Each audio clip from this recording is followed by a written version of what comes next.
Okay, so today we're going to do some skinning on the Fisher, show you how to do that properly, where to make the cuts and everything else with that. So the very first thing you want to do, no matter what you're skinning, take your brush, comb it all out, get all the burrs and anything that's in the fur out of the way. This is a nice young female Fisher, not too much in there, but anyways, like I said, just give it a brush, get all the fur, point in the right direction, clean it up that way. So the first thing we're going to do, our initial cut, is we're going to start right at the pad of the back leg. Go down the leg, straight towards the vent, and you want to go to the belly side of the vent. What that's going to do, it's going to increase the length of that Fisher a little bit with that initial cut, just give us a little bit extra length and make it worth that much more for us. So starting off, like I said, just right at the heel, take your knife, and just carefully work, straight line, straight down the leg until you get to that vent. So all the way down right to there. And then flip it around and do the same on the other leg, starting at the heel and work your way down and meet up with your other cut. Try and be careful when you're doing this if you can, to avoid cutting the tendon. It just makes it a little bit easier to hang it on the gambrel afterwards. If you do cut it, not a real big deal, but we'll deal with that when we get there. So at this point here, do this, connect your two cuts together if they haven't already, and then just start skinning back on the legs. And you want to try and use your fingers as much as possible. Maybe you need to use your knife initially just to get it started, but once you got it going, try and use your fingers right around the back where the joint is here. You'll need to use your knife a little bit there just to loosen that up. Again, work that down. And I like to go all the way down to the foot. Give yourself as much fur as you can on the hide, so you can always trim it off more later if you need to.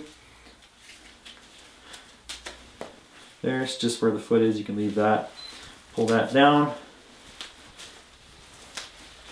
And once we get that, then we'll go to the other leg and do the same there.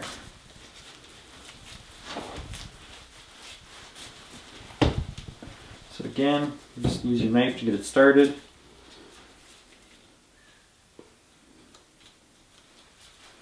Just around that back joint especially, it's pretty tight on there.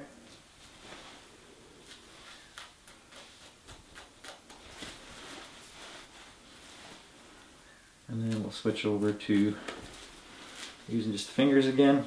The Fishers usually skin fairly easily, especially the younger females. The hide usually pulls off. When you get into the older males, or the larger males, sometimes the hide can be a little bit harder to remove, but still comes off fairly easily.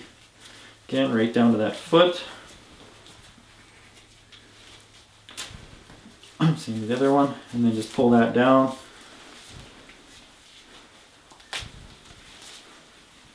Pull it down the belly,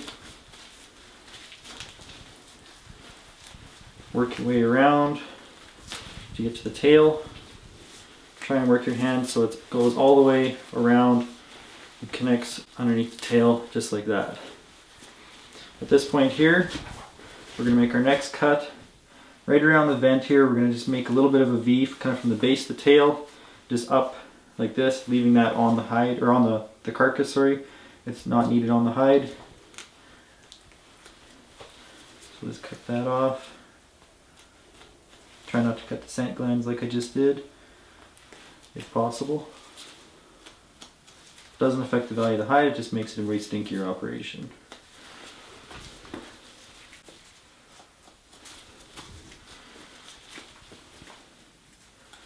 So now we've got there, you've got the base of the tail all the way around. You can see we've got that skinned out. Grab our tail stripper, this guy right here, and then just pull the tailbone out like that. Next part here, we're going to hang it up.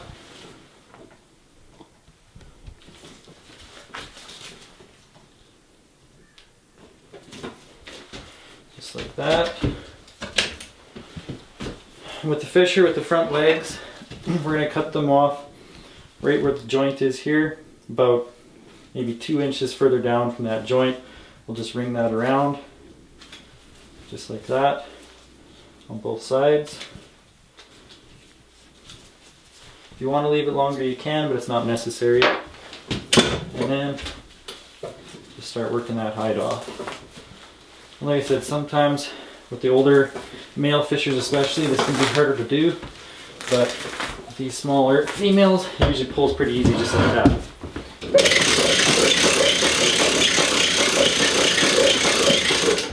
Raise that up a little bit there. When you get to the front legs here, if you can just work your fingers around that front leg and through and pull it through. If you're having a harder time, you can just take a bar or something like this, stick that through there and pull it down that way. Either way works. At this point, take your knife. You'll have to use your knife a little bit around the head. Being careful. When you get to the front part of the neck here, just be gentle so you don't cut the throat. Again, it's not going to affect the value of the hide. It's just going to bleed quite a bit and it'll make some extra mess. So just be careful there. Always making sure you keep a steady tension on the hide as you're doing this. The tighter it is, the easier it's going to be to skin. You can see as you pull that, there's sort of a white membrane shows up there. That's where you want to be cutting. That's how you're going to make sure that your cuts are actually going where they need to be. And you're not going to cut the hide, and you're actually going to see some progress, as opposed to just cutting into meat or anything like that. So we get down further. We're going to come to the ears real quick here.